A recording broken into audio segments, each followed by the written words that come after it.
will return to our regularly scheduled program. Please stand by for further details. We interrupt our program to bring you this important message. Turn up the good, turn down the suck.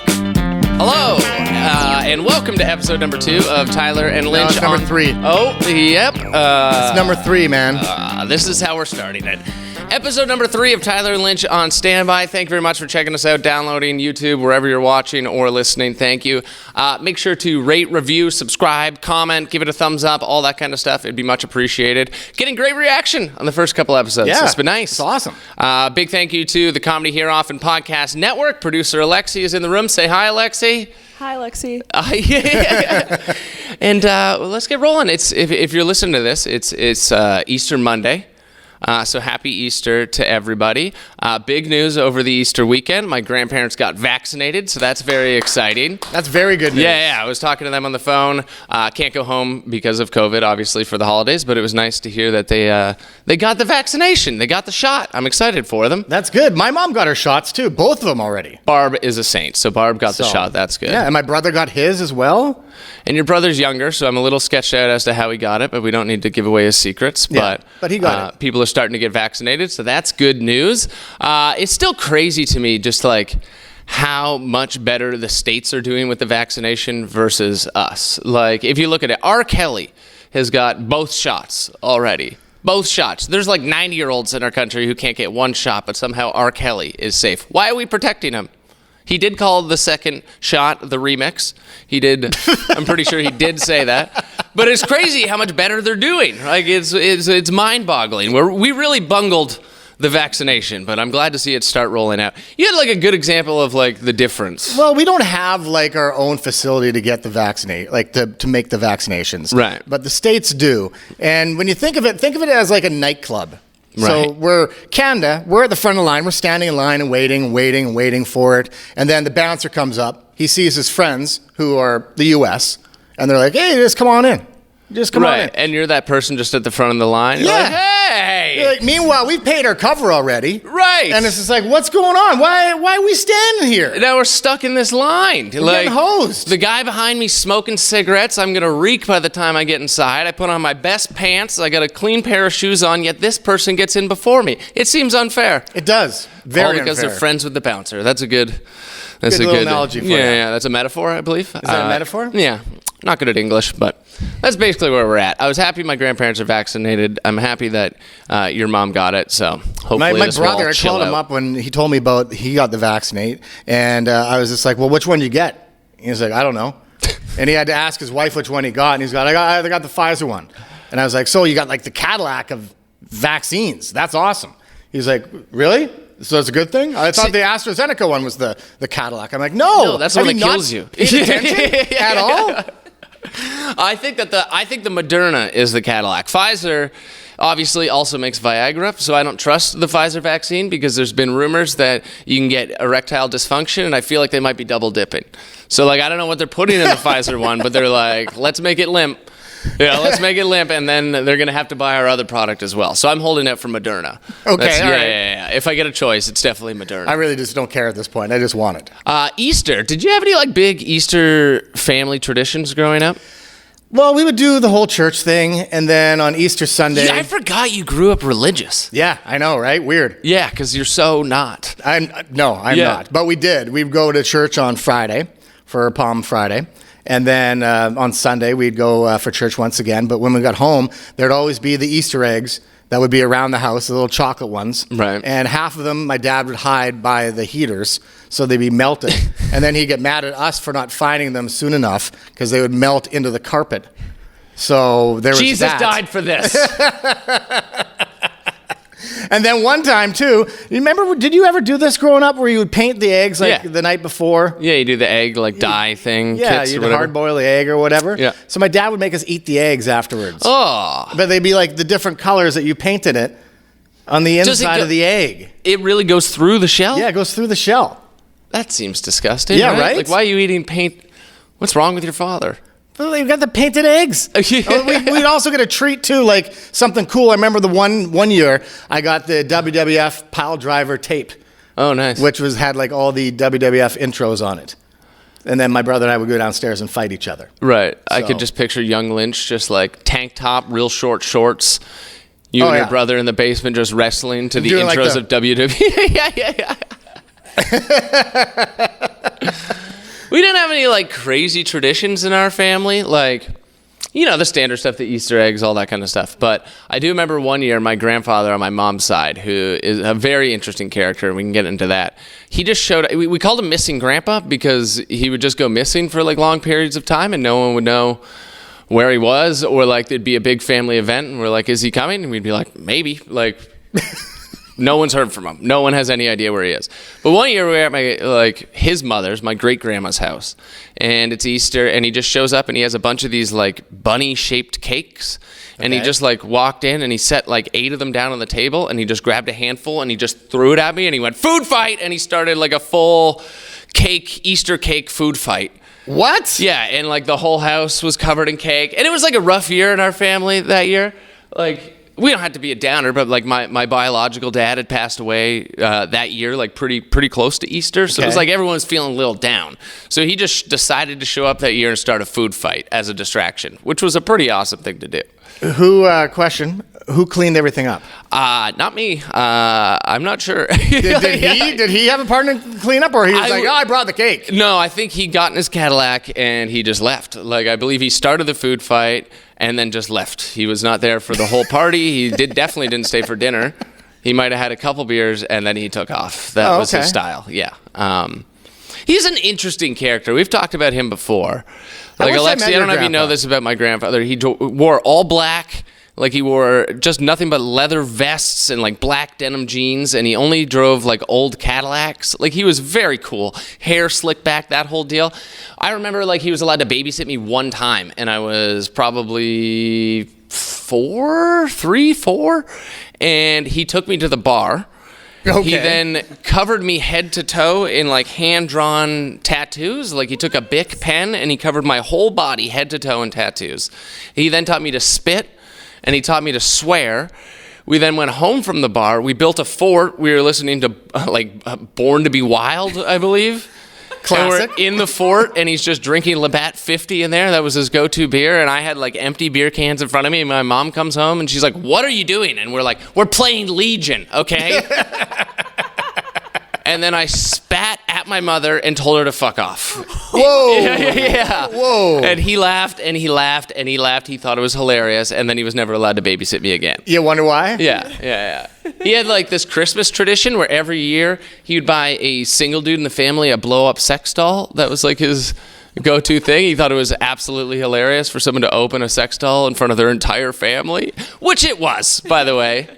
It's a great bit. But like each year the bit kind of like progressed. Like, it started, you would just like get the doll, and then like he'd had to get it and then like blow it up in front of your entire family.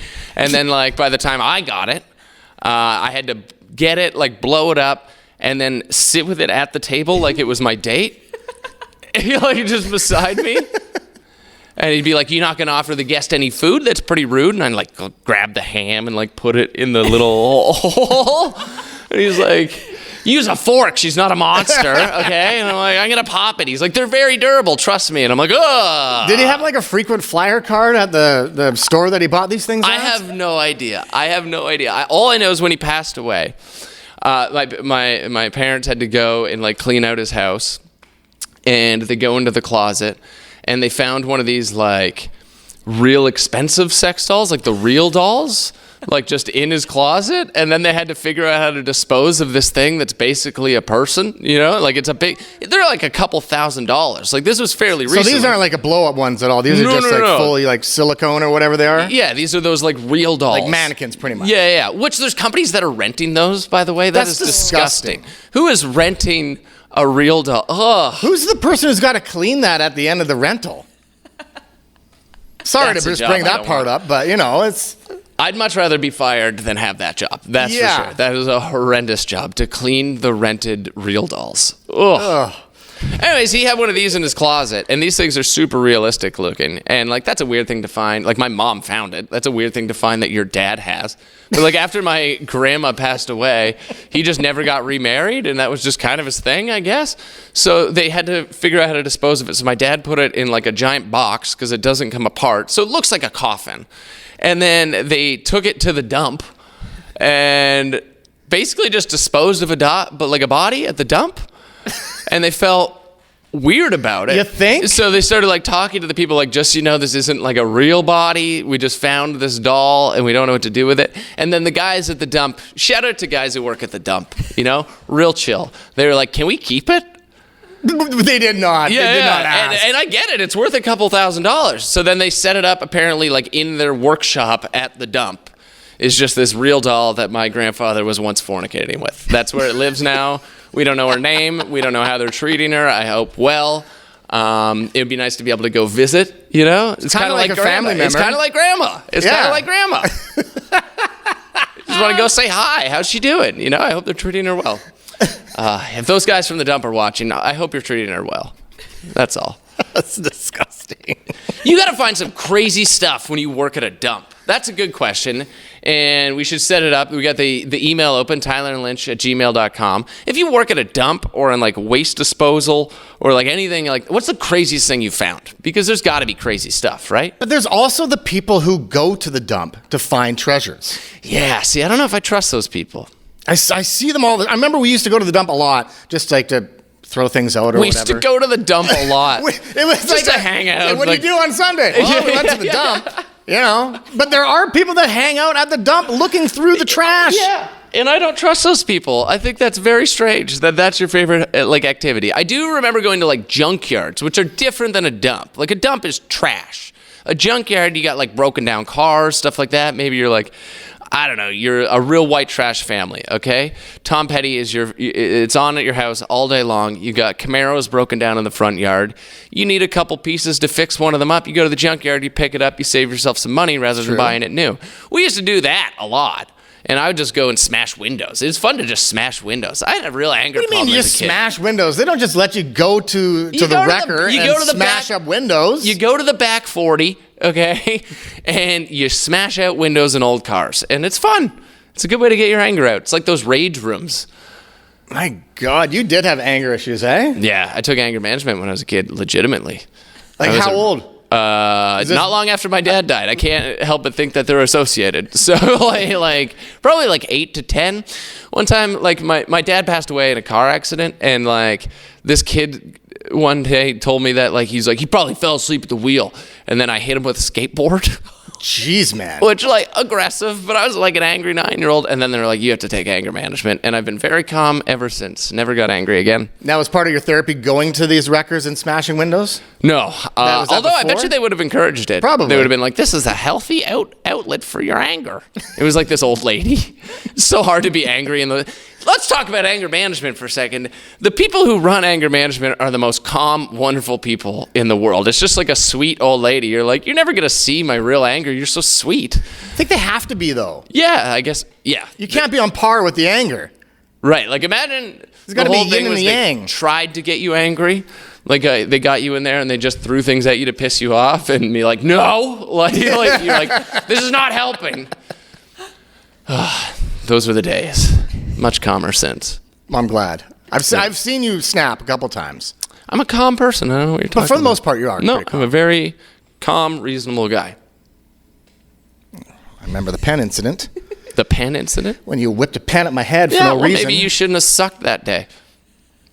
Okay? We were doing a radio show. No wonder we got fired. You sucked that day. And I was angry at you. And it missed me by like a millimeter. Just, I could hear it going by. It even said, Bick. Speaking of grandparents, we got a voice memo sent in from Jesse, and it kind of ties back to the last episode. We were talking about edibles. Yeah. And he had an edible experience with his grandmother that I think is worth sharing. So the first time I ever took an edible, I was at a poker tournament when I was 19, and the buy-in was $300. Also, to be at a poker tournament when you're 19 with a $300 buy-in is already sketchy, right? Like that's... Who are you playing with, Jesse? Yeah. Who's inviting the 19-year-old to the poker tournament? So I was all excited to try to win some money. And the guy next to me at the tournament before it started, he's like, hey, man, you want a weed brownie? It'll relax you. And I was like, all right, let's try it. I had never tried it before. And I remember I took half, and about 20 minutes into it, I felt nothing. So I was like, oh, okay, I'll just take the other half because it's not working properly. That's the classic mistake, right? Yeah. Take the other half because it's not working properly. That never ends well. What a mistake. About an hour later, it all kicks in, and I'm so messed up at this poker tournament that I literally had to leave. Like, I left all of my chips on the table, and I called a cab to go home. Sounds like a bad country song. I left all my chips on the table. All really my let chips it out on the there. table got really lit up last night. Gotta know when to hold 'em, know when to fold 'em, know when to walk away. And I remember I was living with my grandparents, and I get home, and I'm so messed up, I don't know what to do. And I got in my bed, and I was like, okay, I'll just try to sleep this off. And I remember I laid in my bed, and I felt my body like float to the middle of the room. And I remember panicking, thinking, oh, well, I'm dying. That's my soul trying to leave my body. That's why it's doing this to me. So I went downstairs, and I wrote a goodbye note to my grandma, telling her that I had died and that I loved her and that I was going to miss her and I would wait for her in heaven. And I remember signing the note and going back upstairs, still thinking I was going to die. And eventually, because it was an edible, I fell asleep. I remember when I woke up, I was like, oh my God, I got to go retrieve that note before my grandma reads it. And as I walked down the stairs, she was reading the note. A little disappointed. But yeah, that's the first time I ever took an edible. He got so high, he wrote a goodbye letter to his grandmother. Oh my God. Who then had to read it in the morning. I like how she's a little disappointed. That's the perfect way to describe grandmas, right? Like, they're a little disappointed. They're not mad. Yeah, just a little disappointed. But that's worse, though. I'd just rather you be mad at me for a little bit. Yeah, you never want to disappoint your grandma. No. You know what else I realized? It's impossible to know your grandma's age.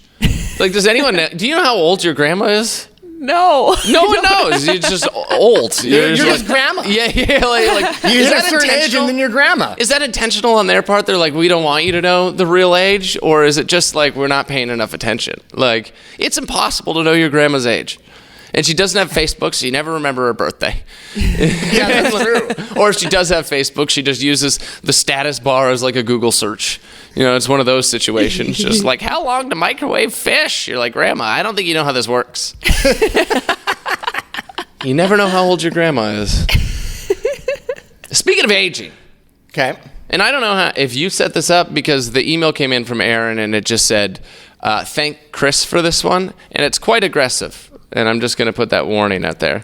Hey Tyler, quit whining about getting gray hair. That silver fox train is pulling into town, so either get the fuck on or get out of the way and catch the Just for Men hair dye train with Rudy Giuliani. Much love, boo. So there's a few things.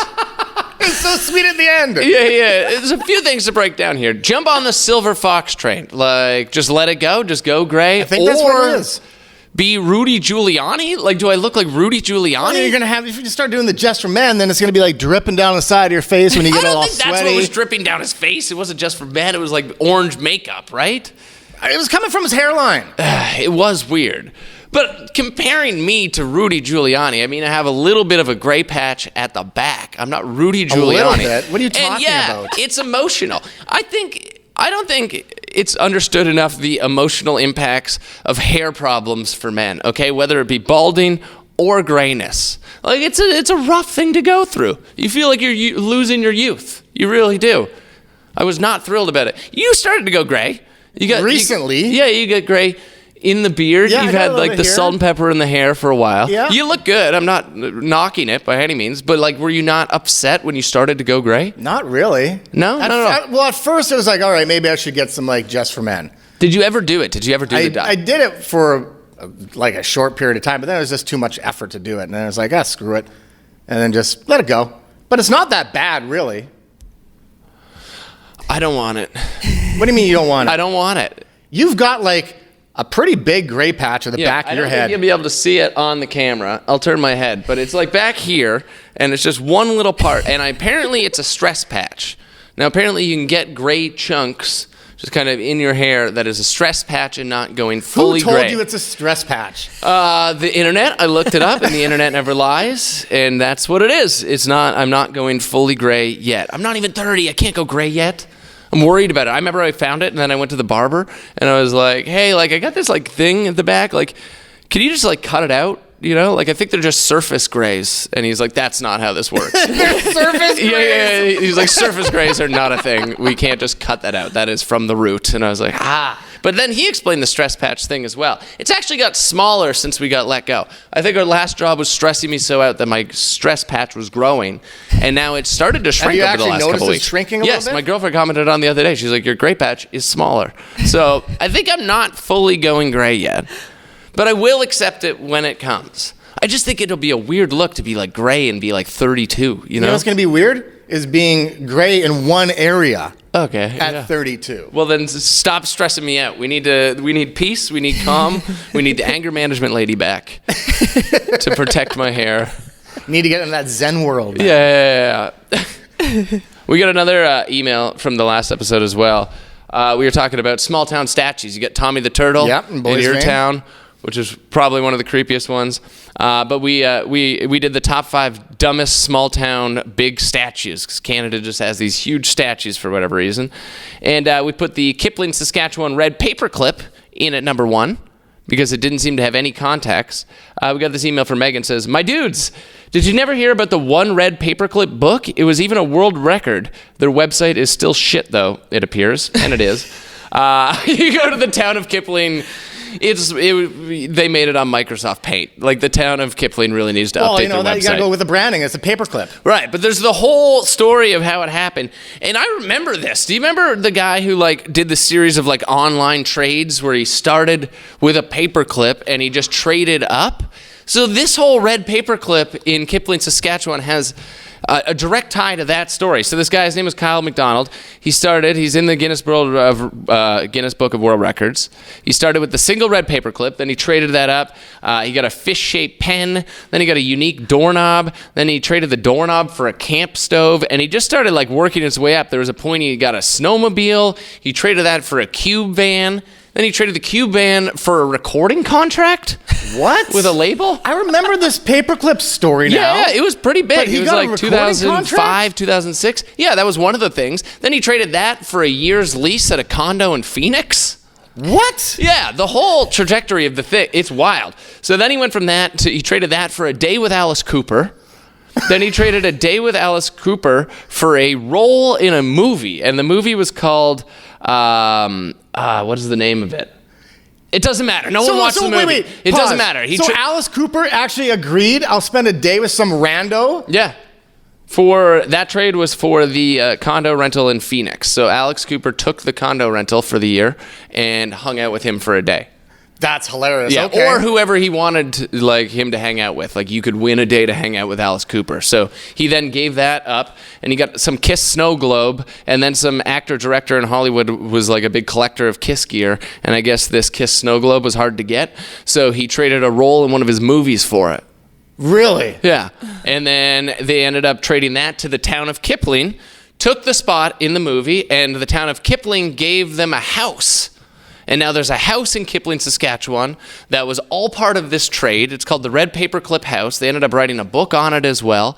And part of that deal was that they would erect this massive statue of this red paperclip that started the whole trend. So there's actually like kind of a cool story as to why Kipling, Saskatchewan has this paperclip. And I feel bad for making fun of it because it's fascinating. Well, if you didn't know that story and you just drove through town like, what the hell is this paperclip for? Yeah, it'd be real dumb.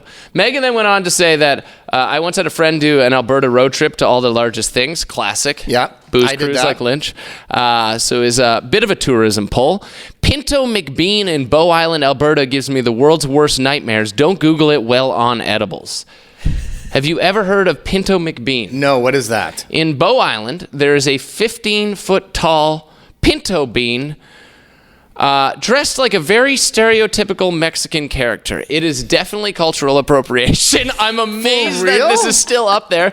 Yeah, look up the pictures if you're take a pause on the podcast and just look up the pictures of Pinto McBean. That is his name. I have the photo here, Lynch. Wow. It is very racist. All right. It is very racist. he's holding a gun. He's got like a gunslinger. The bean is armed. It is not a family appropriate statue. It says it's to celebrate their bean and lentil farming, which is apparently amazing in Bow Island, and apparently a feat of engineering because they don't have enough water. And they've created this canal system. So to celebrate that, they've put up the most racist roadside statue in Canada, which is Pinto McBean, the armed, sombrero-wearing pinto bean. It is a lot. I did not know about that. It seems inappropriate. Now, that's like useful information that's just going to stick in my head now. Why does Pinto McBean have a gun? Yeah, what's the gun? That's the other thing. And the sombrero is really... Yeah, it's a rough look. I'm amazed this hasn't been taken down. I didn't even know about that. Jeez. Man, oh man. You know what comes to mind when I think of cultural appropriation? You know, because this is definitely the show that should be talking about it. Yeah, We're authorized on this topic. Is those sumo suits? Yeah, you see at hockey games and intermissions? Yeah, they do like intermission at sporting events or like your college frosh week or whatever, and they dress people up in sumo suits and make them wrestle. I'm like, that's not okay anymore, right? Like, it's amazing. How do the Canucks still get away with that at intermission and no one's called them on it? It's not just them, it's everybody. I know, every all hockey over the team place. has that. But it's like, that's literal, you're dressing up like a Japanese person. Like, that really is quite aggressive cultural appropriation. Making fun of a beloved tradition in their culture, and like it's just allowed for some reason. It's never been called out. I've just ruined it for everybody. Now it's going to be a thing. Now I feel bad. People are going to leave during intermission now. It does look fun. I've done it once. Have you? I've done it. I did it at a Flames game in Calgary. So there you go. Cancel Lynch. That's the message here. We got to cancel Lynch, right? Where did that come from? I was asked to do it, and I'm like, it looks fun. I'll do it. Remember when we did the sushi roll race? Yeah. We did like a minor league baseball game. You know how they do the hot dog races and like MLB and stuff?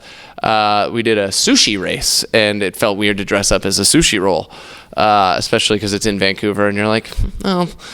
But it was all sponsored. It's all sponsored, though. That's why. That's why. Yeah, it's all sponsored. It's fine. It was fun. It was super It's fun. really fun. It's hard actually, to run in those suits. That's what I was just going to say. Yeah. It's very hard to run in those suits, especially when you're trying to give around the bases and stuff. What kind of job is that? Like, to create the halftime and intermission games. That sounds fun. Like you got the classics, you know, the half-court shot, sink the puck from the blue line into the little slot in hockey and stuff like that. But some of the teams get pretty creative with that stuff. And I do like the orb balls. The orb balls are my favorite ones. Oh, where you climb inside that massive ball, and then you're running around. You got to hit each other with it. Oh, yeah. Those look fun. I want to do that. The Flaming Lifts are like doing concerts where everybody, because of the pandemic, is in those balls, and I would definitely go. Like, I wish every concert was like that. Could you imagine? Check your ticket, you get your orb ball when you get inside, and then you just get to go in and you're bouncing off people. You're still like, you don't have to worry about going to the front of the line and getting your beer knocked over. You just roll up. Using balls as a segue. Ball pits probably not going to make a comeback after the pandemic, right? McDonald's place ball pits, those are pretty. It's tough to clean every one of those. like those. That's an industry that this pandemic has killed. No one is buying ball pit balls anymore. No. Yeah, that is done. We were talking about the statues. We were also mentioning how my town, a small town called Orono, Ontario, should probably get into the market of roadside attractions to get some business. We thought a massive Kid Rock statue would be good. A massive, what was the other one? Fingerless gloves. Yep, that's true. Massive town cigarette where you push a button, some smoke comes out of the top. But your town's lost like everything. It needs something. Yeah, well, this story got messaged in a lot, and I completely forgot about this. I'm just going to play the first part of the news clip, and then we can explain a little bit about it if you don't know. Well, not as iconic as the CN Tower for our city, the Toronto sign's fame has grown. And it's caught the attention of a small community east of the city that wants the old Toronto sign. But as CTV's Scott Lightfoot reports, Toronto can keep the tease. There are a lot of signs that show you're in the village of Orono. Residents even wear their pride on their shirts, complete with the iconic Leaning Water Tower. The Leaning Water Tower. It's a broken water tower, and no one in the town is wearing an Orono shirt. I was gonna say, do they sell merch there? Is it like Boys Man where Tommy the Turtle sells his own merch? They have a general store, It has everything, and they do have shirts that have the iconic leaning water tower. It's just a broken water tower. It's just a water tower that's not in use, that is slowly rotted out and started to lean. It's a real safety hazard. How long has this thing been broken for? Oh, my entire childhood. It's been leaning. It's going to fall. It's going to kill somebody, and it's not going to be a good story. And they're putting it up on T-shirts, like, come check out this leaning water tower. It's like, come watch your children get crushed by a water tower. That's what the sign should read. It's not good. Buy a shirt. That's all our town has, though. That's our massive statue at the moment, but they really want to go for this sign. It used to be the original IGA of Orono. This guy's just... This guy's just describing everything in town that's dead. This used to be the grocery original store. IGA, it is gone now. But there are also some signs that times have been tough. In the past few years, the village has lost its bank, its grocery store, its liquor store, and just last month, its bakery. Oh, man, you guys got nothing. The whole news report is so sad. We got the water tower. We got the decapitated water tower. We got Weird Terry selling shirts about it. If you want to go see Weird Terry at the general store, he'll hook you up with one of the shirts. But they're trying to get the Toronto sign. You know that Instagram famous Toronto sign? Alexia, have you seen that sign? No. So it's just at like Nathan Phillips Square, which is kind of like a big public square there. And it's got like this iconic skating rink that you'll see during Hockey Night in Canada and stuff. And they put this giant Toronto sign there that's all lit up. And it's definitely just to get people to take Instagram photos with it. Oh. But they're replacing this sign. And my town is convinced that they should take the sign and then take out the T's, because that's how my town is spelt, and then put it up in our town as our giant tourism attraction. And people are like really into the idea. We are a community that is determined. A community that may be known less for where it is. It's literally not on the map. And more for what it's called. We often quip that Orono is Toronto without the T's. Take the T's out, you'll get Orono. And that's the classic joke. My entire childhood, my dad would be like, Orono, we got everything Toronto has except for 2 T's. And I'd be like, Dad, we don't have a barber shop, okay? We are Mom's not got to cut my hair. Yeah, like, I'm getting a great patch in the back because of it. Yeah. Get out the bowl. Town haircuts by the water tower. So are they can't afford anything. Everything's shut down. How are they going to buy this here? Well, they're just trying to get Toronto to donate it to them. Oh, okay. Yeah. And it went as far as like they signed this petition. The mayor of Toronto ended up being like, we'll give you the sign, but it still has to say Toronto, which was like a real arrogant move. It's like, you don't even need the sign. Just give them the sign. They don't have a bank. They don't have a grocery store. You can't give them a sign. And they were like, oh, we want to show some, because it's a couple hours from Toronto. They're like, we want to show some like small town rural support for the city. So if you put up the Toronto sign, we'll let you have it. And they're like, no, like it needs to say Orono. Like that's what we're trying to get is the Orono sign. Like how much is the urban sprawl there that's going right out? Yeah. Jesus. It goes on. And that's where one resident got the idea when the city of Toronto announced that it would be replacing its iconic city sign. You know, if the sign was being replaced, it would be, fantastic for us to be able to recycle that. We don't need the T's. And put up the rest of the letters and be able to continue on the legacy that sign has brought Toronto. Oh my God. So that was a little while ago. That was messaged in by a bunch of people who listened to the last episode. Thank you for the reminder. Sad news to report, they never got the sign. Why? They just refused to give it to them. So we still have nothing. We have no bank. We have no grocery store. We have no bakery. We have no liquor store. And now, thanks to Toronto, we have no sign. So they hung that carrot out in front of them. Yeah. And it's like, hey, maybe. Ah, psych. They got the whole town together. Everybody was on board, and Toronto was like, no, you can't have the sign. I don't even know if they ended up replacing the Toronto sign originally or not, but yeah. What a kick in the nards of it. Yeah. If like they just get rid of it. And that's like took it to the dump. See, and that's where the people from the dump who just go and search for treasures, they'll find it. They'll sell it to Orono. Give me like 4 T-shirts of the water tower, and you can have the Orono sign. It's so sad. It really is. I can't believe they didn't give us the sign.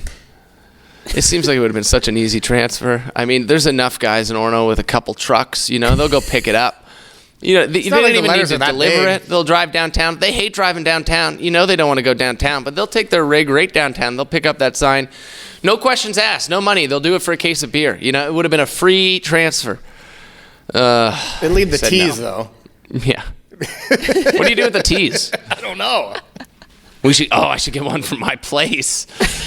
Just a giant tea in my apartment? That's pretty arrogant, right? Just like by my bed. Just right in the living room. Sorry, I have no room for a couch here, guys, but got this awesome tea. Sad times. Yeah. We were talking over the weekend about how one of the worst parts about getting fired has been that the day we got fired, we are planning on doing a new bit called Lynch Reviews Things. And you had never watched any. How did you pronounce Gryffindor? Gryfinder. Yeah. It just came up on the air one day. Alexi, are you Harry Potter? You've watched the Harry Potters, right? Oh, yeah. We're in the same generation. Yeah. It's definitely like part of our, like if you heard Gryffindor, you're like, I know what that means. Yeah, totally. Hufflepuff, the whole thing. Yeah, Slytherin. I had no idea. Yeah, Lynch had no idea. It came up on the air. Someone just texted in 10 points Gryffindor as a joke, and Lynch went 10 points Gryfinder? What does that mean? So then I made you watch all the Harry Potters. Well, I watched one. Yeah, I made you sit down and I was like, okay, you're going to watch the Harry Potters and then you're going to bring a review to the show and we will get Lynch's review on Harry Potter. That'll be fun because you're not going to understand any of the movie. Then we go in the day that we're supposed to do the bit and we got fired. So Lynch watched Harry Potter. What a waste of $4.99. I had to rent this damn thing. I thought it was for free on like Amazon or something. And no, I had to pay for it. God. And I didn't know if I watched the right one. I think you watched the first one. Because let's just do it instead of wasting this then, instead of it being a waste of your time, why don't you review Harry Potter for us right now? Well, it was Harry Potter and the Philosopher's Stone or the Sorcerer's Stone. Now, because I went online, I'm like, which one is the first one? Right. And what happened in it? I'll be able to tell you if it's the first one. Okay, the first one. So it started off with like these birds and like an owl or something, and a cat showed up, and then they transformed into wizards. And then this guy on a motorcycle from the sky came down, and what was his name? Like Hogard or Haggard or something like that. Hogard. Anyways. Hogard. And they delivered this little baby and just left it on the porch, but the three of them just gathered around talking like, what we're going to do with this kid? Just leave it here. All right, cool. And then that is a messed up part of the movie. Like, why wouldn't one of these three baby on the doorstep move? Why wouldn't one of these three take it? Right. You have it already. Like, you're just gonna just leave it outside? And you're magic. How hard is it to raise a kid when you're magic? Right? Like you're like, diaper needs changed. Wingardium Leviosa, diaper gone. Like it's an easy process when you're magic. Exactly, right? And so they put this little kid in this family who I guess they were related at some point or whatever, cousins or something like that, but they were horrible to this kid. And it turns out that's the Harry Potter. And he lived underneath the stairs. At first, I thought it was pretty cool. The Harry Potter. The Harry Potter. Yeah. I thought, like, man, he's got a sweet fort for a room. And no, they locked him under the stairs. Yeah. They just left him in there. And, it was the other kid's birthday. And that kid got, like, so many presents. And he still bitched to complain about it. Yeah. Yeah. And then all of a sudden. Is that body shaming? It's a fake character, right? The Chubster? Yeah. Was that his name? Can we call him the Chubster? I don't know his name. Anyways. He's a spoiled brat, whatever he was. Yeah. So he deserves it. The Chubster. So anyways, Harry Potter got a letter, but they wouldn't let him open the letter. And the I don't know, his stepdad or whatever kept throwing out the letter, but then they just get more and more and more and more letters to the point where they had to move to like Lighthouse Island. Like, who just moves because you're getting too much mail? Like, you're really trying to avoid your bills there at that point. But they moved. Yeah, what was Harry Potter's, like, it's his aunt and uncle, right? Yeah. Yeah, because they're cousins. Yeah. Like, what's their credit situation? Like, how many bills are you outrunning? So you had to move to a lighthouse. So they moved to, like, Lighthouse Island or whatever. And then Hogard comes back and, like, kicks down the door and then takes Harry Potter back. It's like, what was this? Why didn't you just take him in the first place? You could have avoided all this stuff with the letters and moving and everything if you just kept the kid. They didn't want to deal with the diapers. They didn't think of the magic aspect of how easy that would be to parent. And they're like, give him back when he's a grown-up. And then after that, he gets enrolled because these letters, all it was saying is like, hey, you're accepted to school. Right. Like, you would think that his aunt and uncle would be excited. Right. It's like, man, you're accepted to a school for magic? Yeah, Lynch has never been accepted to a school. No, I haven't at all. Like, how cool would that be? But no, they wanted to, like, shelter him from school. Which, okay, what is this, Ontario? And anyways. Is that a pandemic reference? Yeah, it's a pandemic reference. Yeah. Very topical. Thank you. And then they go to the what is it called? Is it Hogarth's? No. What's the name of the school again? Hogwarts? Yeah, there you go. Hogwarts. So they go to Hogwarts, and with all these other magic Hogarth's, kids. it sounds like a barbecue place. We're just going to stop at Hogarth's real quick, get a beef dip. I think I'm thinking of that like that sandwich that you buy at like gas stations. Right. Oh, what are High Guard? High Guards. Yeah. High Guard subs. Classic drunk food. No free ads. Yeah. No free ads. Anyways. Sponsor us. And the one thing that really confused me about this movie, among many things, but was the fact that they have this hat and they put it on a stool, and this talking hat, the sorting hat, basically decides which classroom or whatever dorm room that you're gonna go to. What? Which house? Which Gryffindor is one of the houses. Full circle here. Okay, all right. Yeah, Gryffindor, Slytherin, Hufflepuff. I had to write this down. So you have Gryffindor, Huff and Puff, Ravenclaw, and Slytherin. Yes, those are the four. You did your research. I'm impressed. I did do my research. Yeah. And so they all get sorted into these stupid... Let's pause for a sec. Which house do you think Lynch would be in? Do you know enough about Harry Potter to pick a house? Yes. I don't know. Ravenclaw? Yeah, I think you're right. He seems like a Ravenclaw. They don't really touch base on Ravenclaw. Yeah. What goes on with them? All they really touch base on is the Gryffindor and the Slytherin, because the Slytherin is like, you have that guy who looks like Donald Trump Jr. as a kid. Yes. And I didn't want to be in that house. That just seemed like a greaseball household. Yeah. Well, yeah, it doesn't. I can't spoil. I'm not going to. Go on. You made me Finish your review. spoil it. No, the movie's 20 years old. No, I want your review. I want to know what you think about it. I don't want to put thoughts into your mind. The best part about the movie, I do have to say, Yeah. was something they didn't even touch on that much. So somehow Harry Potter is great at Quidditch. Yeah. First game, he wins the game for the whole team. And it's just like, you got to expand on that. Like, you can't just throw Harry Potter into the game and he's like the best Wayne Gretzky type player for Quidditch. And then you don't have any more games? You just have one game? What kind of BS is that? Did you know that they have Quidditch leagues in most major cities? So I did some research on this. Okay. And did you know that there has actually been somebody who had died playing Quidditch? It was back. That's got to be the worst way to die. It was back. Okay, I wrote that down. It's a referee who died in a Quidditch match in 1357. 1350. What? Wait. Research that, man. 1357. 1357. Like the year. The year. How were they playing Quidditch in 1357? Magic, man. I don't friggin' know. But a referee died during a Quidditch match.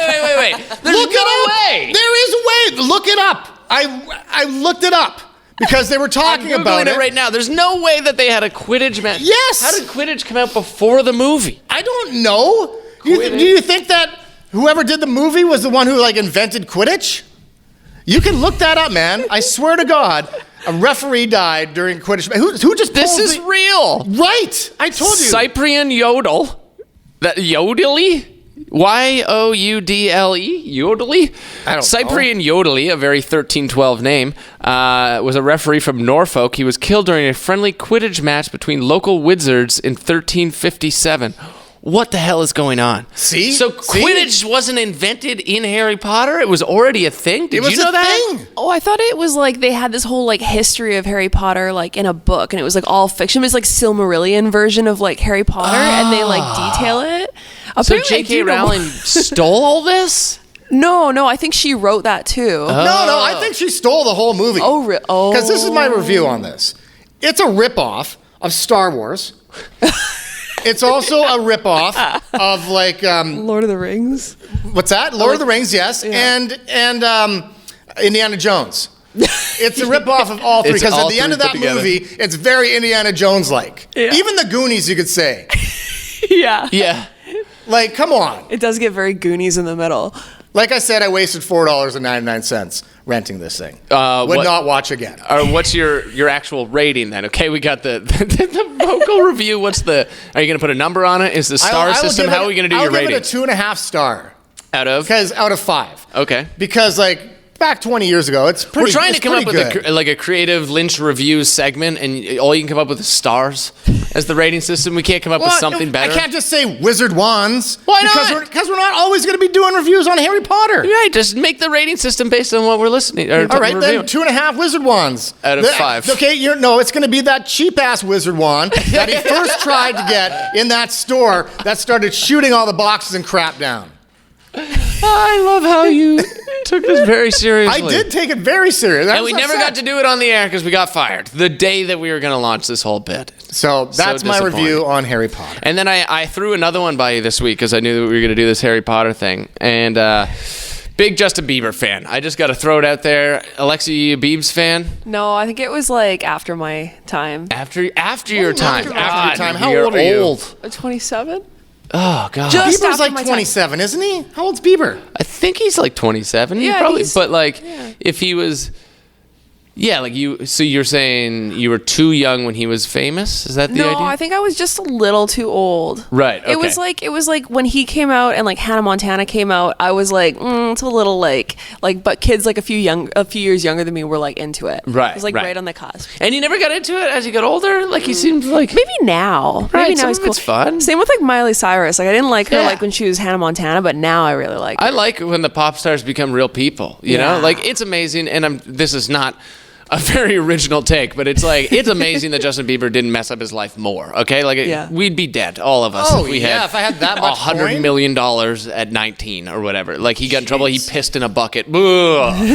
Okay? So like, I was doing that on weekends, man. Yeah, Because yeah. nobody was filming me. Yeah, it's a very different life. Like, he got a DUI because he barely blew over. He was like 0.1 over because he was doing burnouts in his Lamborghini on the street. It's like, if I had $100 million, I'd be doing burnouts in my Lamborghini all over the place. Meanwhile, you He had egged his neighbor's $100 in house. your account and you were doing burnouts in your Cavalier. Yeah, exactly. He's throwing eggs at his neighbor's house. It's whatever. It was fun to watch. And then, like, I don't know how I feel about this whole, like, God thing. I don't know. This new God kick he's on. Whatever, man. Teach their own. Yeah, to each their own. Whatever. It doesn't seem to be hurting anybody. And it seems like he's leveled out and kind of, like, chilled a little bit. And I hope the best for him. I like to see Canadians do well.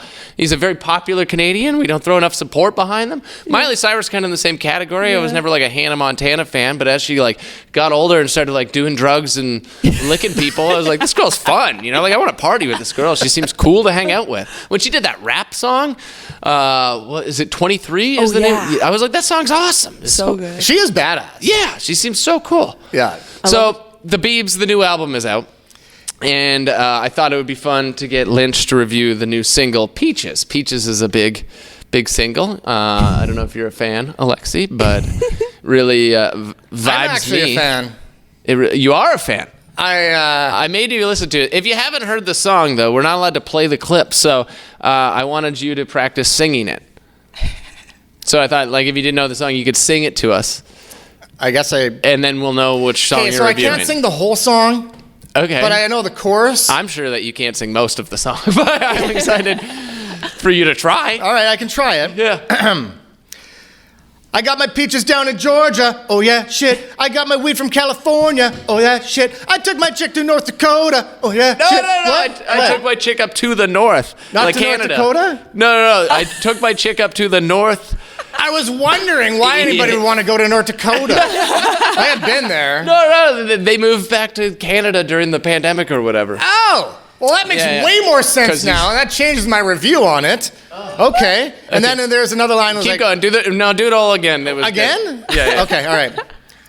I got my peaches from Georgia. Oh, yeah, shit. I got my weed from California. Oh, that shit. I took my chick up north, yeah. Oh, yeah. Bad. Was you say bad bitch? Yeah, bad bitch. Yeah. I get my light right from the source, yeah.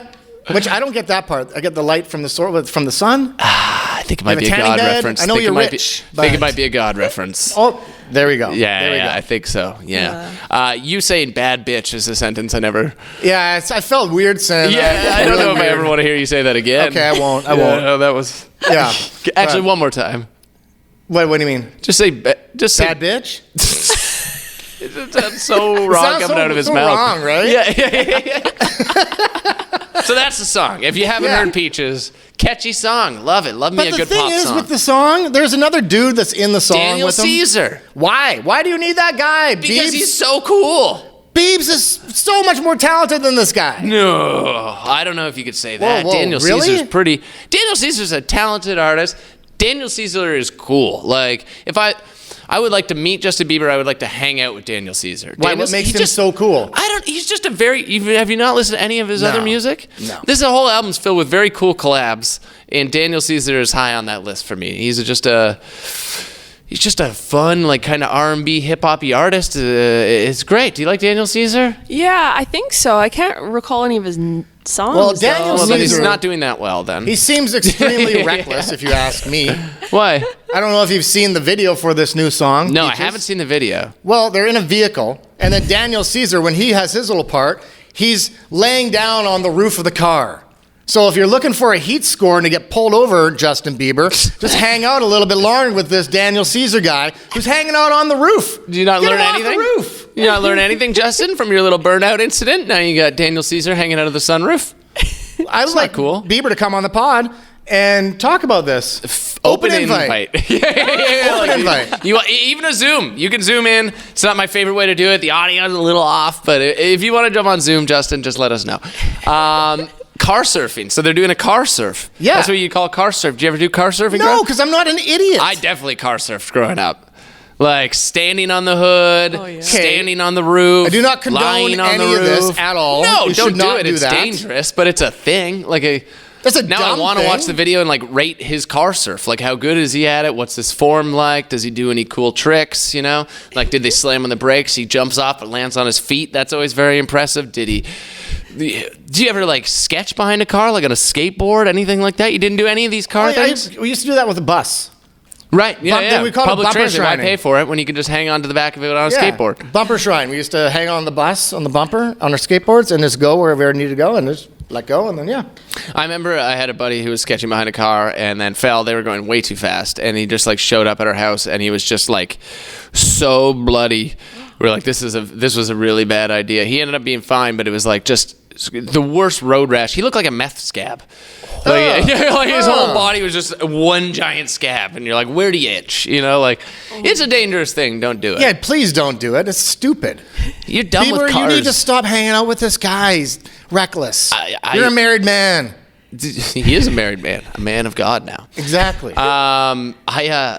Car stories. That just makes me think of all the dumb things we did with cars when we were a kid. Like, my mom had a Hyundai Accent because we were pretty well off. And I don't want to brag. Reliable automobile. Small, two-door. Anyways, I remember, like, snow days in school. We'd get lots of those. And my mom would go to work, but she would drive like the truck that day because it was safer in the snow. So there'd just be this Hyundai Accent in the driveway, and my friends and I realized like we could take it out joyriding, but like we would leave tracks in the driveway if we drove it out. So we'd get a bunch of buddies together and we'd pick the car up and carry it off the driveway and just place it on the road. How many buddies did you have? I had lots of friends then. I don't know what happened. They're all gone. They were surfing on top of the cars. That's why. Yeah. We killed them. They died that day. Actually, it was really tragic. Sorry, Travis. But yeah, we'd like pick the car up and just take it out joyriding. Like, just a lot of dumb car things. Small towns and cars, dangerous. Because there's nothing else to do. We used to do that. We bought a car for $200. And it didn't go forward. It would only go in reverse. So we took the seats out, turned them around, bolted them back in, and just had the driver's seat normal. And then whoever was sitting in the side, they would tell you, which way to go. You got to go left, other left. But we just do it in the fields, and we destroyed the car, hit a culvert within the first day. So, small town, dumb car. Daniel Caesar, pretty cool. No. Reckless. I'm going to stand up for Justin and Daniel Caesar. I think you're both very talented. Dustin, I like your We got way off track with the review, though. This That was is way so off far topic. from a Justin Bieber album review. Okay. Just a little bit of the chorus again. One more time. Set us up. All right. I got my peaches down in Georgia. Oh, that shit. I got my weed from California. Oh, yeah, shit. Okay, no, that's good. All right. And now, what's your review on Peaches? So you don't like the music video. You think Daniel Caesar shouldn't be a part of it. I think he's reckless, and I think that Bieber could just do it on his own. But I like the song. I think it's going to be a hit. I think it's already a hit. Is it a hit already? Yeah, I think it's climbing the charts. All right, well then, my review is correct. You like it, though. I thought you were going to hate it. I don't hate on Bieber. A lot of people hate on Bieber. Yeah, it's just not but worth whatever, man. If it's not for you, it's not for you. But it'll be a guilty pleasure, I guess. You're gonna throw that. You're gonna throw that on your sex playlist. Do you have a sex playlist, or are you past that age? I got the golf playlist. It lasts longer. It's like 4.5 hours. Same amount of strokes. Yeah. Less wins, right? Oh God. Oh. Well, this is fun. We learned about sex playlists, Justin Bieber, Daniel Caesar, Orono's sign problem, and the Death Tower. Got a good review of Harry Potter and the Sorcerer's Stone, or Philosopher's Stone, or whatever the hell you want to call it. I don't know why there's got two different Jesse titles. thought he was going to die. My grandfather had a sex doll, and Alexi's here, as always. That's the episode. Good. It was fun. It was good. Let's wrap it up. Thank you once again to 604 for letting us studios for letting us use their space, and a big thank you to the Comedy Here Often Podcast Network. Lots of great shows on there, as we mentioned. So when you're done listening to us, go listen to some more of those. Alexi, you produce for a bunch of them. Put you on the spot. Pick one right now that people should go listen to on the network. That's not this one. Go listen to mine. Yeah. What's yours? Mine is the flagship podcast. It's Comedy Here Often Podcast. With cool-haired Kevy. Yes, my co-host Kevy. So you go listen to that. Lots of them. Big thank you to Jim Bob John for the original music. I love it. Yeah, Jim Bob John is one of my favorite artists, up there with Daniel Caesar. Thank you to Jessica Wong for all the graphics. And then thank you, of course, producer Alexi, for everything you do. You're wonderful. And, of course, you for listening. And please like, rate, review, subscribe. Tell your friends. We made it up on the charts. The first episode was number 3 in the comedy interview charts. Which that's you. That's all you. That Thank seems flawed. I didn't post about it because the stat seemed wrong. I was like, there's no way this is accurate, so I'm not going to post about it anywhere. But then the second one was like number 7. We love it. Maybe it's real. I don't know. Thank you for hanging out. We appreciate it. So please, like, rate, review, subscribe, thumbs up, any other things, comment. And then also send us an email with any reaction to the show, something you want Lynch to review. You can send to tyler&lynch@gmail.com. Also record a voice memo on your phone and send it in, and it could be in the next show, which will be out on Wednesday. So thank you very much. Thank you, Alexi. Chad Kroger. Sad you couldn't make it this episode, but maybe next time. The Nickelback guarantee is still on the go, and we promise Chad will stop by at some point. So Chad Kroger, we'll see you soon.